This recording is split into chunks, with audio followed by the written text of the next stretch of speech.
awesome. Thank you guys for joining us. Natalie, um, she's amazing. We talked access bars. We talked about parenting. We talked about moving on from survival mode and asking ourselves important questions and how we can take emotional intelligence to the next level and not just be patting ourselves on the back for being emotionally intelligent, but being intentional in that. And how can we just do better with each other and not just feel each other's feelings, but actually be present and support each other in those journeys? Um, when people choose to be intimate with us and open themselves up to us, is that something that we want to engage in? And if it is, how can we be more intentional in that connection? So, yeah, I hope that this session brings up some things for you in positive ways and productive ways. And if not, I apologize.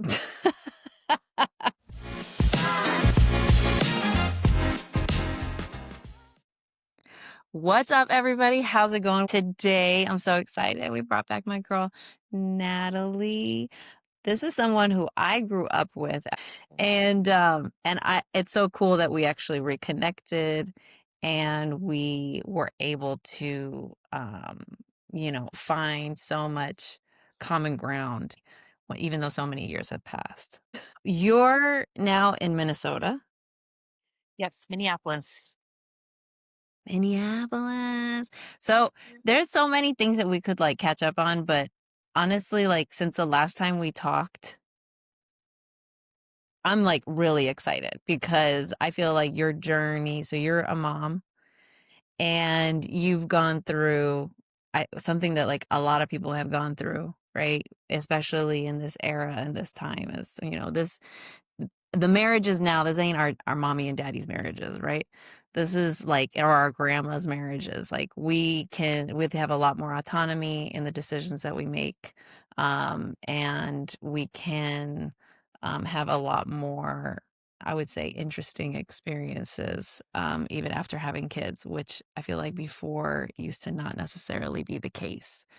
Um, so how about you tell us a little bit about like your relationship background and where you're at now with what's going I on? know. I feel like we haven't had a very in-depth conversation in a couple of years.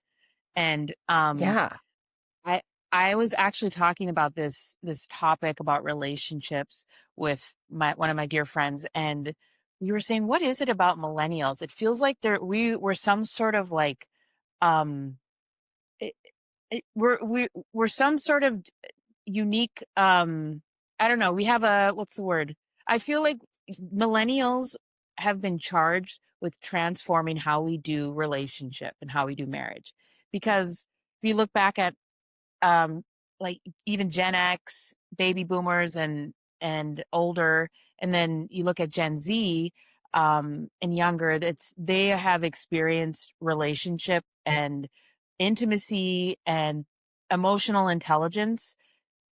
And then our parents, they um so much you could say about that. They had their own experience where it was a lot of um just old patterns, and it feels like we're at some sort of like middle point, like because I Yeah. know so many people. I'm 39 and I know so many people who have gone through a divorce or who are just getting married, and they're about to be 40 or just about to become a mom and or dad, and they're about to be 40, and it's like something happened with our generation.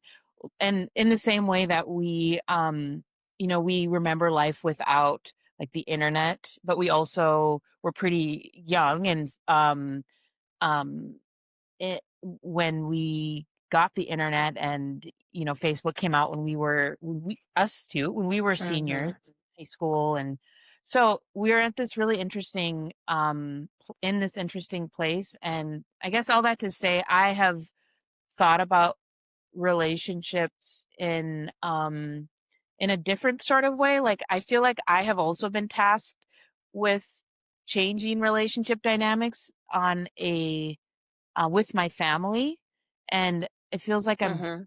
changing some sort of generational pattern. And So I am co-parenting. I have a 6-year-old, and I do a 50-50 sort of arrangement, and in co-parenting with his dad and now his dad's fiance, and we've we split up around in 22, spring of 22. So I'm now in a committed relationship myself, and I know that I wouldn't have the relationship that I have now with my partner if I hadn't gone through everything I went through with Clarence's dad. And Mhm. so it's I really see everything, and I choose to see everything as a contribution to my life. And um no matter how beautiful or ugly on the surface, I feel like everything can be a contribution if you choose to look at it that way. And it has been a huge contribution. It's been really painful to I think the initial process was just the physical separation, and having to say the words and say the words to my son. And then the next step was like just getting used to being on my own. Like I hadn't ever really lived alone. I never had my own place. Even when before I was married, I had a roommate, or I was living with someone. So that was a whole new Mhm. thing. But then after I got through that, I became aware of how much I really had been holding myself as a single mom like the whole time, um, as someone who was really on my own. I'd always been living with people, but I wasn't ever intimate with anyone and open and just myself. And so that's been in the last year, really being aware of how much I've been living in this headspace of it's just me, myself, and I. I can't really connect with anyone, and I can't have connection. It's not cognitive. It's not like a literal conscious thought. It wasn't until it was, and I became aware of I when I started to say, well, I'm choosing everything in my life is something I chose. Um, and if that's true, whoa, I chose this. I'm sitting here by myself. Um, I chose this. Why did I choose it? So kind of working backwards from that. So I mean there's so much to like parse out. I'm kind of just vomiting up whatever's in in my periphery right now. But those are some initial thoughts I had Yeah. about yeah, what I've gone through. Yeah, I mean, that's huge. Like, what I hear is a lot that I mean, so much of that is intensely relatable, right? The comparison of your experience, your relationship experience to your parents, to their parents, right? In trying to do the dissection of like, how did I get to this place, you know? Mhm. And where does it where does it have me netting out? Um, that self-awareness. I feel like, and I don't know if this is necessarily a generational thing, like it's a broad brush to paint. But I do feel like in the last couple of generations, there definitely have been this, this hyper curiosity around self-awareness, right? We're actually interested in like our psyche. We're interested in why we do the things we do. We're interested in answering questions that um at least at surface level didn't seem like we're being asked in for our parents or or our Yeah. grandparents, you know.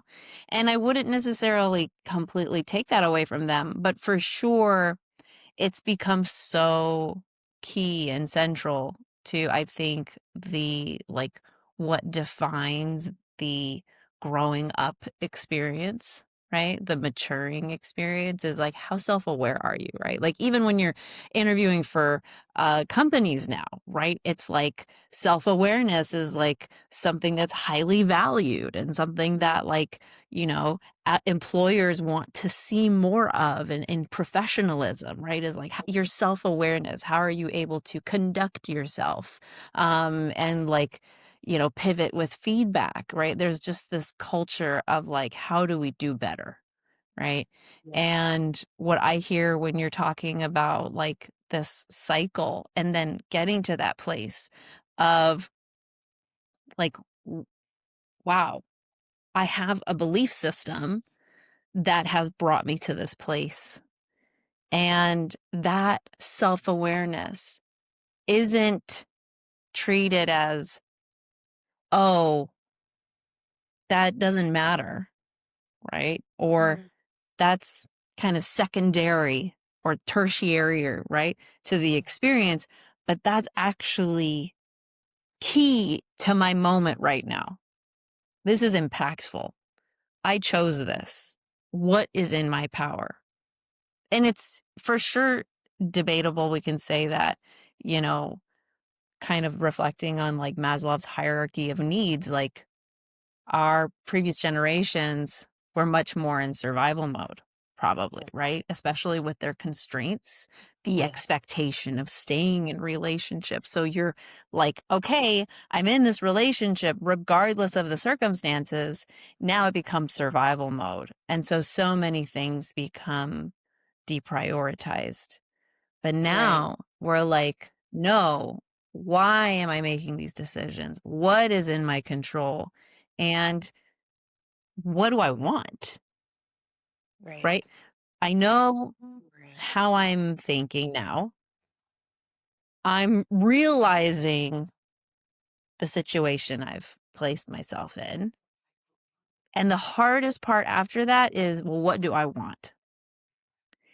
And I feel like answering that question is so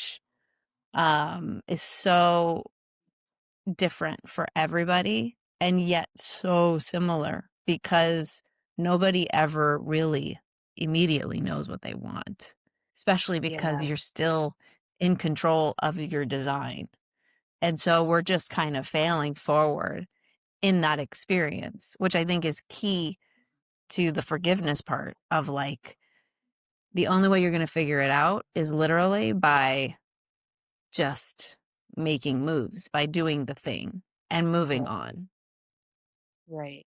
Right. Yeah, absolutely. And I think you made a good point about with previous generations, like that's if we're going to talk about them as like a monolith, and that's where they were in, I'd say in early 1900s, it was more survival mode for most people, but we have evolved and we have more stuff, more things, more resources. Women can do more things on their own and all the laws have changed. But then our belief system and it just continues to be passed down. So we've been in survival mode and feeling like you just have to take the first person who said they wanted you. And at least that's where I was. I was in this like old mindset of like I saw this shaman once and she's like, you act like this is like the 1800s and you have like like you're in some village and you have two options. Like keep your mind open. Which is, to be fair, when you're in North Dakota. Yes. I know. You Or are like in an you actual grow village. up in that mentality. Yes, which Yeah. honestly, like, is the majority of, you know, if we're just to take our immediate geography, the United States, most people live in small towns or most people live like not in bustling cities, you Right. know? It's true. Yeah. That's a good point. And but for someone like me who has traveled and I've lived in a variety of places and also just like technology, we have, dating apps and you can work remotely and you can meet people, you can have a job Yes. in one state and work in another. So there's so many other ways to meet people. But I think that was what you're talking about. What do you want? That was the big question that I think pushed me out there's a lot of things, but like one of the things that I jumped out of the relationship with was, um, what do you want? Like, that was just ringing in my ears, and honestly, it looked like the first thing that came to mind was like, I want it was like this big, beautiful house I had this image of, and I want a Mercedes, and I want it was like all these kind of in a way, it's kind of childish type of things, but what I tell people is like, just whatever it is, cool, go with that, and then as you keep being yourself and keep unfolding into who you truly be, your wants will match up with that and they'll become much more grounded or authentic, however you want to say it. So, um, Mhm. because that's a long time to go without to practice ignoring yourself and to not really being intimate with yourself and knowing yourself, like at least for me, that's a long time. So give Mhm. yourself credit that it's going to take some time to build that momentum and getting really comfy and cozy with yourself and knowing yourself. Um, and that's okay. It will, like you said, you're going to fail forward. And, that's something that was a big theme. Like that first year was just it was I just didn't even know what I really I mean, I had some core interests I knew, but yeah, I really didn't know myself. And that took, for me at least, it took being in a really healthy, safe, loving relationship um to fully ground further into that. Like there was a combination of I had to know myself enough to find that healthy relationship, but then for it to Mhm. expand, I I I got to I have had the opportunity to get clearer. Like the picture keeps getting clearer and clearer about what I truly value.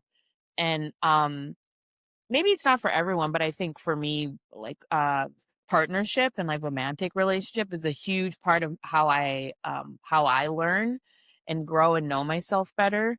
I feel like I came here to really get that right, or not right, but do better and um do what I hadn't seen in growing up. And so that's been a huge part of my trajectory is um being the choosing one, not waiting to be chosen, and I love that. yeah, and feeling um just really calm and grounded in my choices. So that's been a big theme in the last year.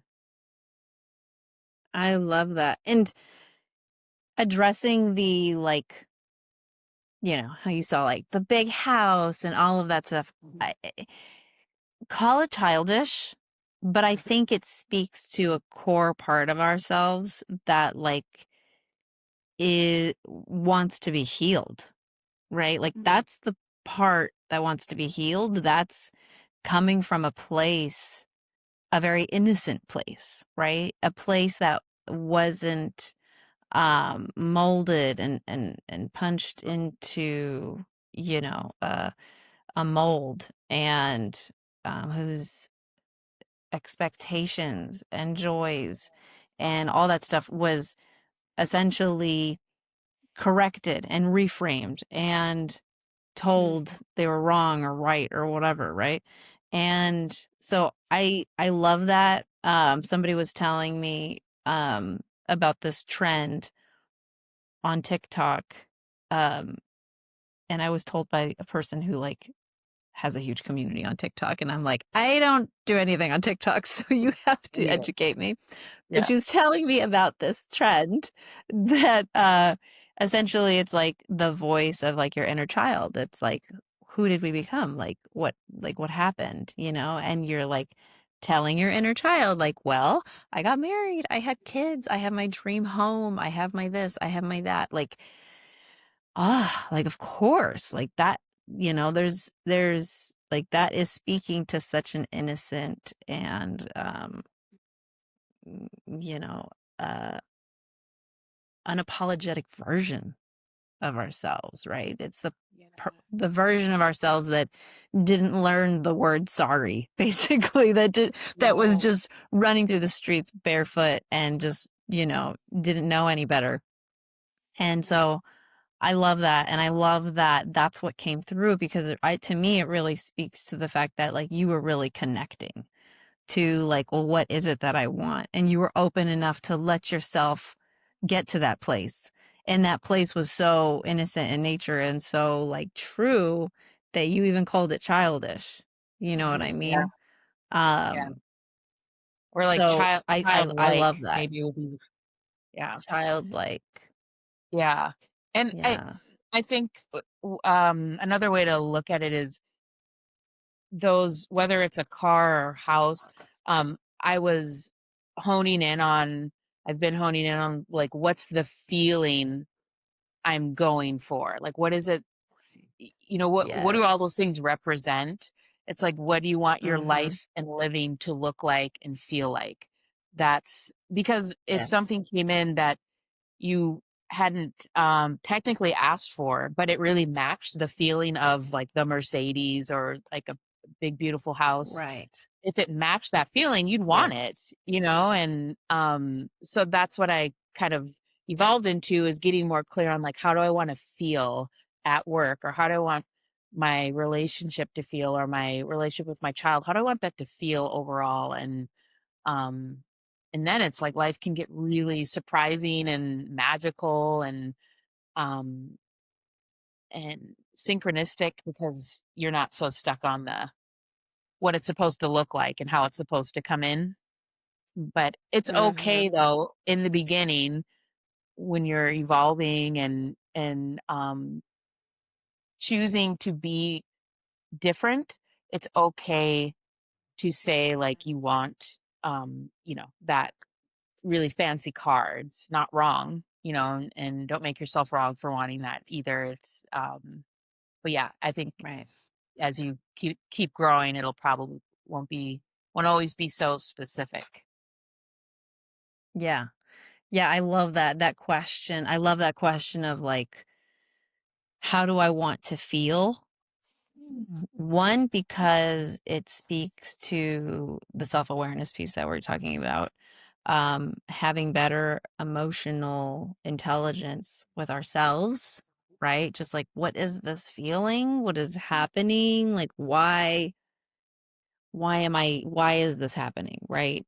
And just being able to label it is the first step, right? Mhm. I'm frustrated and horny. I'm frustrated and I feel devalued, right? I'm sad and I'm excited, right? Like, Mhm. being able to go through that process. There's this book. Mind you, I haven't finished the book, so please don't at me. But the book is it's a very popular book. It's The Body Remembers. Oh, The but Body Remembers. body keeps Something score? like that. You know what I'm talking about? The Body Keeps the Score. That's Yeah. it. Thank you. Mhm. See, I have no idea what I'm talking about. But there was a page, and I like these books. I mean, for me, in the way my brain works and the way that I am, like, I know, like, I do a lot of research before I buy books. And then when I have them, maybe I don't read the whole thing, but I like to see, like, where I land when I open the book, right? And just get these sort of Mhm. nuggets. And the first nugget that I got from this book was really impactful. And it was basically like the language part of your brain and the emotions part of your brain, or like the feeling part, that sort of abstract, like the autonomic system essentially, is they're two different areas of your brain. And so that's why it's so important that when you experience, especially when it's trauma, but in any situation, that you experience a thing that brings up feelings in you, that being separate from your language center, right, is why it's so important to be intentional about creating words Mhm. around that experience. It's why Mhm. storytelling is so important. It's why therapy is important. It's why we, want to connect with each other, is because essentially when both of those parts of the brain become activated at the same time, we create more balance within ourselves, essentially, right? We can go through the whole scientific of what it is, but ultimately what's happening is what we're creating more centeredness instead Mm, of disjointedness, instead of this like, I have this feeling and I don't know what it is. And then you're trying to move on with your day, but you haven't you can't, you don't understand, right? You're stuck in this state of like, sort of floating, right, in that. mhm, And you're just, and what do? We just either move on, we try to ignore it. If we can't explain it, it doesn't exist, right? And it didn't happen, right? Then we get to that point, like, well, if I can't explain it, then it didn't happen, right? If I can't remember it, right, for people who like have feelings, but they don't know where they came from or what happened to trigger those feelings, right? They just go, well, it's just whatever. I just need to move on from it. So having that question, how do I want to feel, is not just the activating the language center with these sort of aspirational emotions, or like going like, what can I aspire to? Like, what is that, right? And really trying to open yourself up to that. What you're doing is actually, you're also telling yourself, I'm in control, mm, right? I'm in control. This isn't just something that happens to me, totally to your point, right? Of like being the chooser, not the chosen, right? mhm. I'm the one who chooses. I'm the one who makes the decision, right? Do I want you in my life, or am I just going to accept the fact that you want me in your life, right? Yeah. Having that frame of mind, having that mentality, that mindset. Mm, I'm going to choose, or at least I know I can choose. I don't know if I'm there yet, but I know that I'm sick and tired of feeling sick and tired, mm. right? I know that this isn't sustainable the way I feel right now, Yeah. right? Yeah, Right. I love And that. I think the feelings, that's another thing that shifted for me. And you're, would you say you are also a sponge? Like you're a pretty spongy person as far as you can walk into a room and you can feel, what the people in the room are feeling. Um Yes, I'm definitely hypersensitive yeah. to, yeah, like when I Yeah. walk into a room, it's like, yeah, what's happening? Yeah. What's going on here? Yeah, and so I What's gonna think happen? for a lot of people, um and so this ties into something else I've been playing with a lot. It's called access bars. It's a it's a body process modality, Yes. and I've a been big wanting part. to learn more about this. I'm so excited you're talking about it right Yes, now. and I would. There's access bars practitioners all around the world. So they have a website you can look up, and I'm sure there's some people in your neighborhood. But a big part of it is realizing that we are sponges and we are very aware, and often we aren't taught that being aware, just because you're aware doesn't mean it's yours. So you could walk into a room Mhm. and feel a heaviness, or like you're talking to your mom or your mom is coming to visit, or a friend, and you suddenly feel like, oh, I feel so like sad, all like out of nowhere, I feel really anxious. And a lot of people will just take that like it's theirs and they don't question it. But I find that using the power of words and the power of a question, putting the question out there, who does this belong to? Is this mine? And then playing with this tool of, is this light or heavy? Like if it feels light, it's true. And if it's heavy, it's a lie.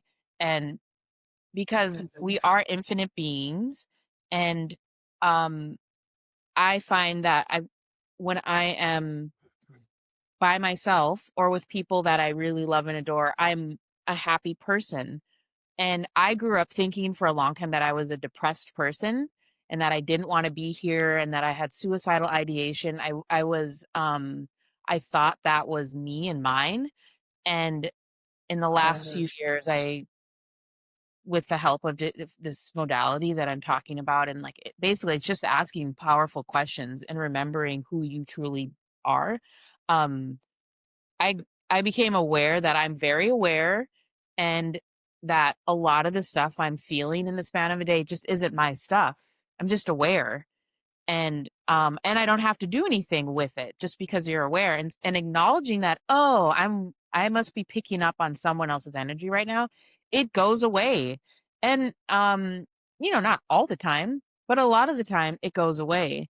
And I have I haven't had suicidal ideation. I haven't felt depressed. I feel sad, but I let myself feel sad, and I cry if I need to, and I move through it. And my 6-year-old is the same way. He can feel a feeling, and sometimes they're pretty heavy. They're heavy questions he asks me, um and before I was just like so uncomfortable and like wanted it to go away. I don't want him to feel bad, but I noticed when I just sat with him in it, it goes past, it moves through him in a matter of like a couple of minutes or less.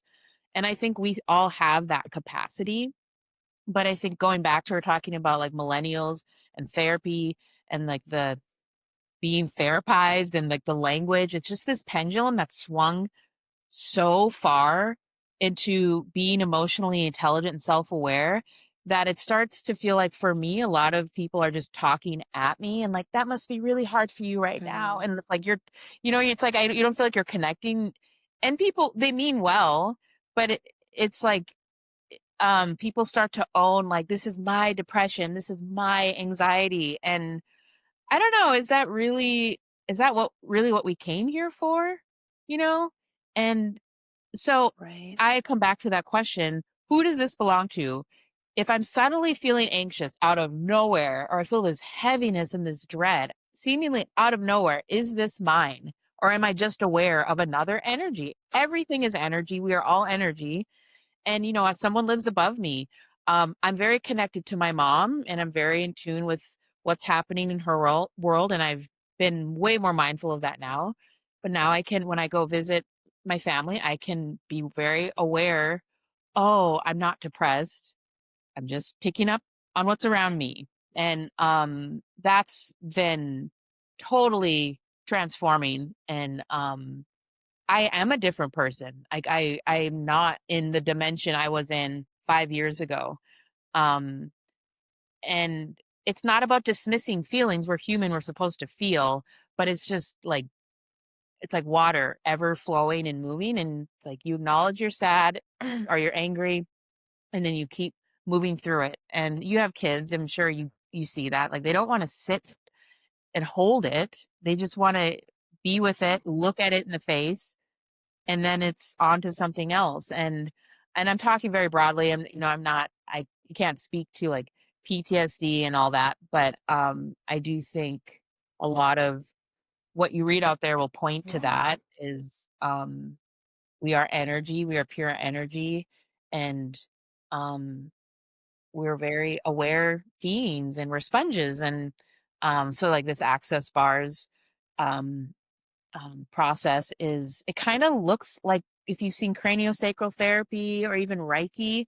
But what I'm doing is I'm Mm, touching 32 different points on the head, and each point has a different significance, and it aligns a lot with like Eastern um, modalities like acupuncture, and a lot of them like meridian systems are aligned with the mhm. different points on the head. And so a session lasts for about an hour, hour and a half. I mean, it can last longer, but that's typically how long I do sessions for. And it dissipates Mhm. the electromagnetic charge of your thoughts and feelings, because our thoughts and our feelings have a charge to them. And a lot of the things that stick us um and hold us back are, it's not cognitive, it's not something we can verbalize. It's often stuff, from your childhood, maybe past lives. If that's something that Mhm. resonates with you, it does for me. And there's just charge around certain things that you couldn't talk your way out of, and you can't therapy your way out of. Mhm. Because if you could, you would have Yeah. done it. I mean, I've done a lot of therapy, and it was stuff that it was just not clearing out of my life, and it was just seeing these loops. Yeah. And so this process Yes. is powerful, and it they've done studies on it, and I'm happy to send you that. It's really interesting, but basically it's this brain heart coherence. There's coherence with both sides of your brain that's happening, and it says after a bar session, this neuroscientist who's doing the study said it looked like the brain of a master meditator, like someone from like a guru from India who had been meditating their whole life. I mean, it's like a fast track to meditation. Pilar, you have to try it. It's Wow. amazing. And You'll have to send me a link so I can find somebody because that sounds yeah, amazing. I'm really curious like what you think of it. Have you done any sort of like body process or anything like that? Yes, I've done, well, I guess I've done different stuff. I don't know what it's all called. Yeah. I don't know what it's all called, but I know, I did have tapping done on me. There's something called tapping. Do you know what I'm talking about? Mhm. Tapping. Yep. They EFT, do, like it's like emotional tapping, freedom. Yeah. something like that. Yeah. Um, and obviously, like sound, I think sound in general, right, is incredibly effective, right? Mm, When you yeah. get into different sound frequencies and you're aligning to your systems or to an individual systems and needs, um, it can like explain it however you want, but the physical sensation that you can feel, right? When we hold on to so much in our body, um, everyone has different sort of access points, right? Of like how to unlock, right? Someone, it might be a massage, somebody, it might be, going for a swim or whatever, right? But say what you will, right? Like these types of things are so incredibly impactful. They just are, right? If you just allow yourself to be open to them, and of course, right, to each their own, and not going to be the same for everybody. Um but personally, like I'm very interested in that, right? Yeah. That sounds amazing. And a lot of the stuff that you're talking about too in terms of like, same thing with kids. It can be so tricky. I think that just that emotional intelligence that we try to have with our kids now, which is so funny, right? Because that can go into a million different directions, and depending on what age your kids are and the development of their brain and what can they process and what can't they process. Right. But yeah, like when my daughter is sad and crying, like I've just like surrendered and just been like, do you want a hug? Like, do you want to cuddle? Like, because Yeah. like, there's nothing that I can necessarily say to get her out of it. And I'm talking about a child who, um, is like incredibly hypersensitive, grew up, when she was, when she was little, just absolutely, meltdowns were like easily an hour. And, you just can't get through to them. There's just a really, and so all Yeah. kids kind of process and do have their own system for how their brain is processing information. Um, and Mhm. you have to have some level of emotional intelligence or at least desire to understand what's the best way that I can um be of service to my child, right? Right. And I'm sure that can be controversial to some people where it's like, you're not supposed to be of service to your child. Like, you are their parent and they're to leave the nest, and you need to make life uncomfortable for them so that they can grow up and be productive members of a society and blah, blah, blah. Which, yes, I absolutely agree with, which is why I say also different ages, right? Yeah. Depends on Right. their age, what part of their brain is developed and when, and all of that. Yeah. So I completely understand that, and the point of, just that, like, whose is this? Whose is this?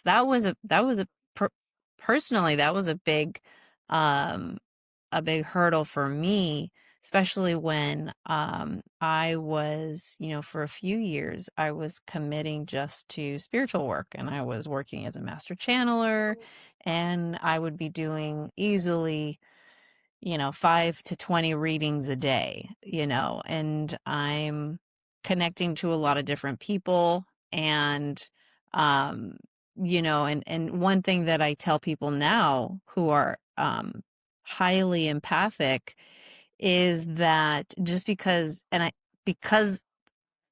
the gift, you can call it, right, of being empathic is not something that you necessarily like, oh, you graduate and now you have this skill, right? Now you have this gift. It's something that you kind of grow up with, and it Mm. comes at a time where you don't even remember when it happened or when it started happening. I would say, vastly most of the time, it's just something that you have.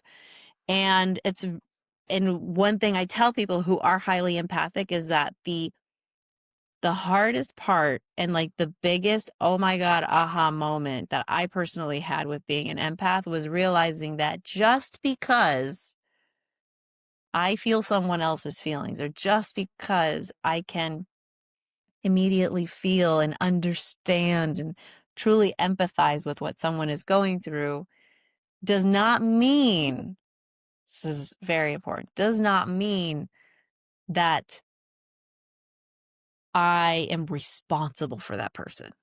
Right. Yes. When we are empathic, yeah, when we feel someone else's feelings, all of a sudden we're like, oh my God, I need to help you because I see you.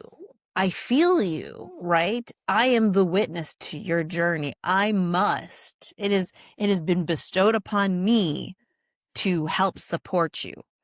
And while, yes, to a certain extent, I will also say, and you have free will, and you are allowed to have boundaries and say, I feel you, right? And I will support you in the best way that I can without sacrificing myself, right? And so the sort of the part of being an empath, it's like I witness you, but you get to the point where you go, I'm feeling the feelings, but I'm able to say these are your feelings. What I'm Hmm. feeling are your feelings. I'm not digesting and swimming in your feelings. I can now see them, I can sense them, but I can hold them in my hand as opposed to placing it inside my heart chambers, Right. which is a very hard distinction because we immediately go to, oh my God, I can feel this. And then we just drown in it. We go, well, how deep should I be going? And, now we have this. That's why there's people who like they're leeches for that stuff because it feels like, you know, it's like having an endless orgasm, right? You just want to see how far it can go. You just still, you're right. You're just like, if it goes, it keeps going, right? But it's Yeah. somebody else doing that to you and like Right. triggering you and like how much can you go on this journey with me on? Those are people who are leeches and obviously toxic. And if you Yeah. have them in your life, turn away quickly Right. and steadfast. But that's very common. It's very Yeah. common. Very, very common. Yeah.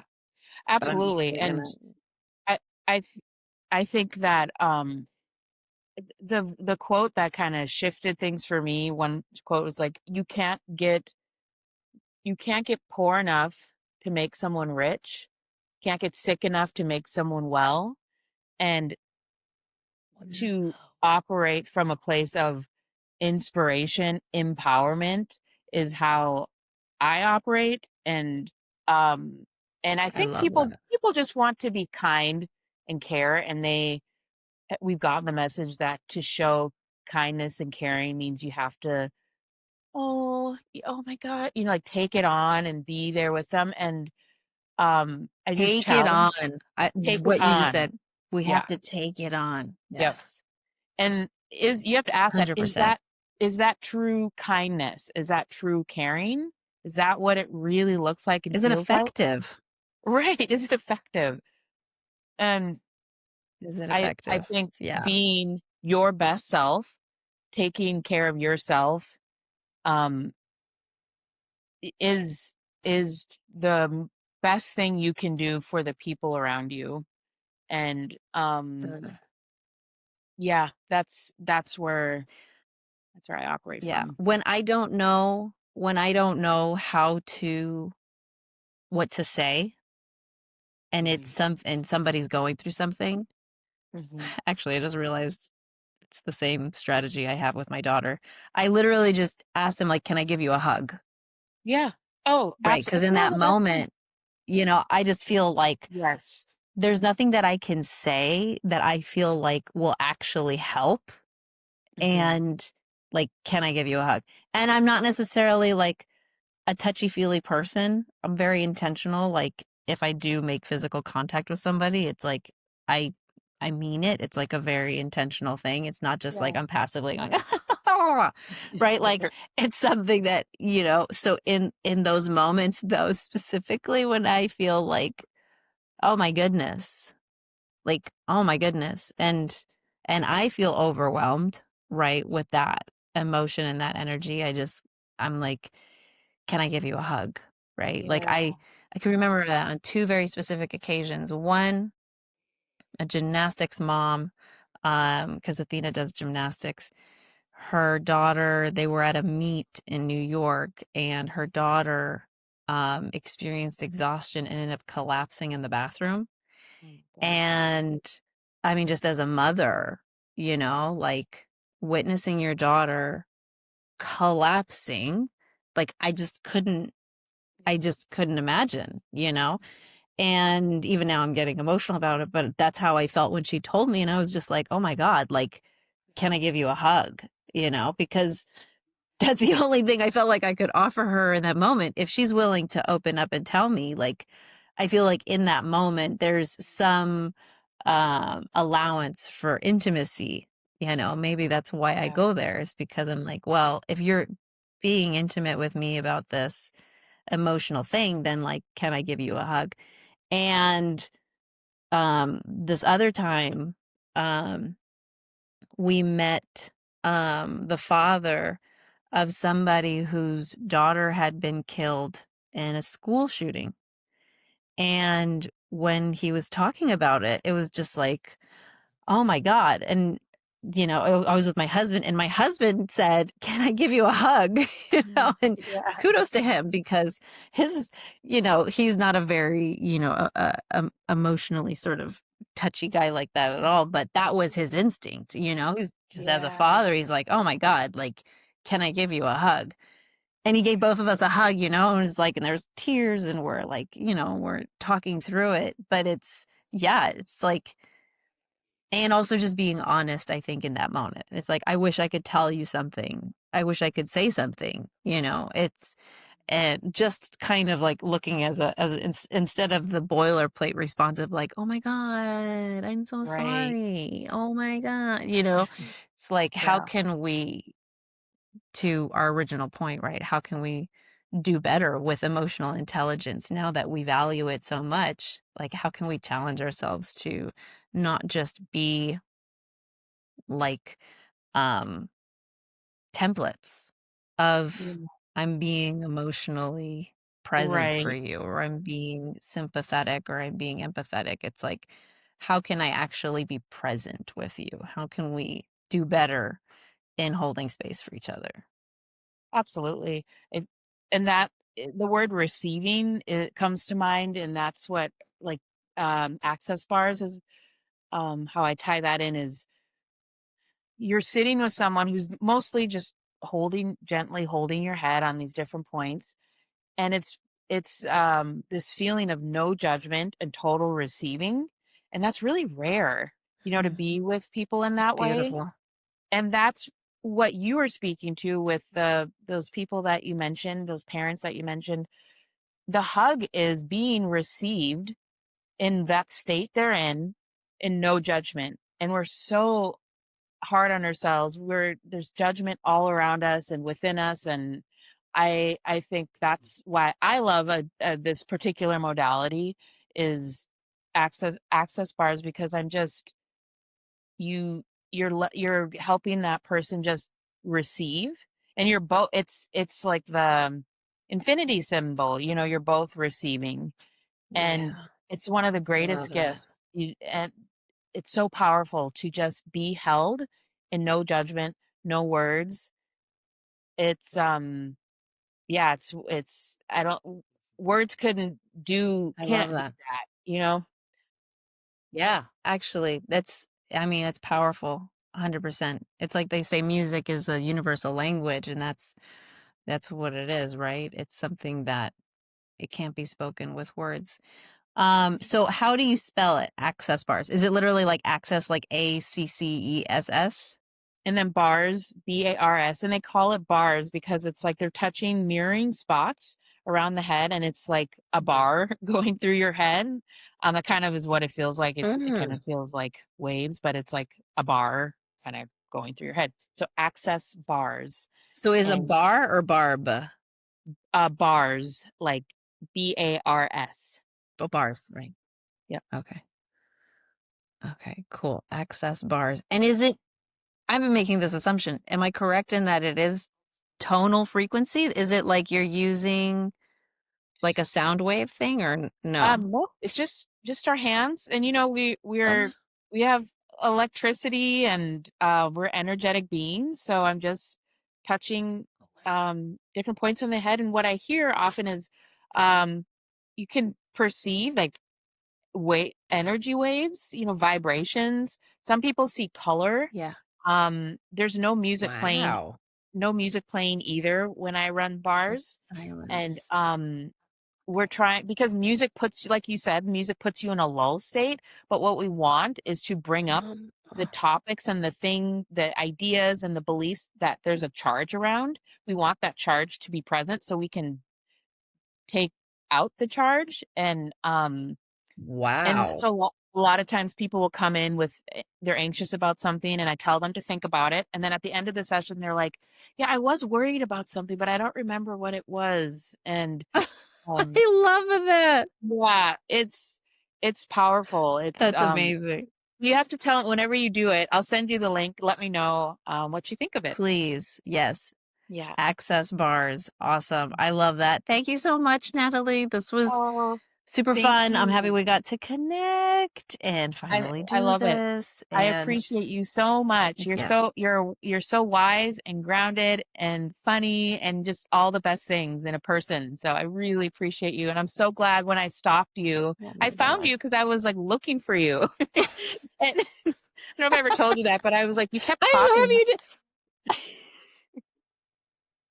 So Really? That's yeah. so cool. And I just found you, and I it's so cool.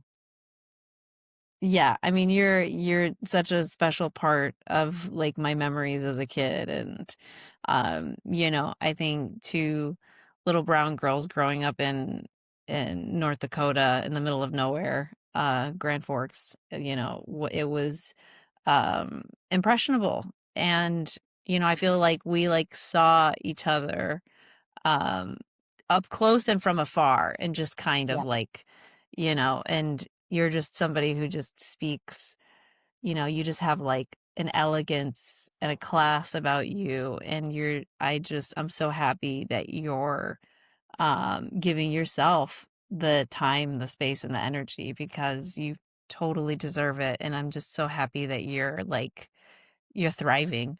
I mean, you deserve that Yeah. 10,000%. Thank you so much.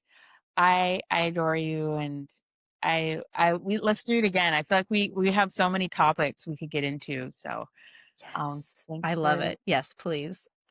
Awesome. all Thank right. you. All right. I'll talk to you later. Bye, Natalie. Bye.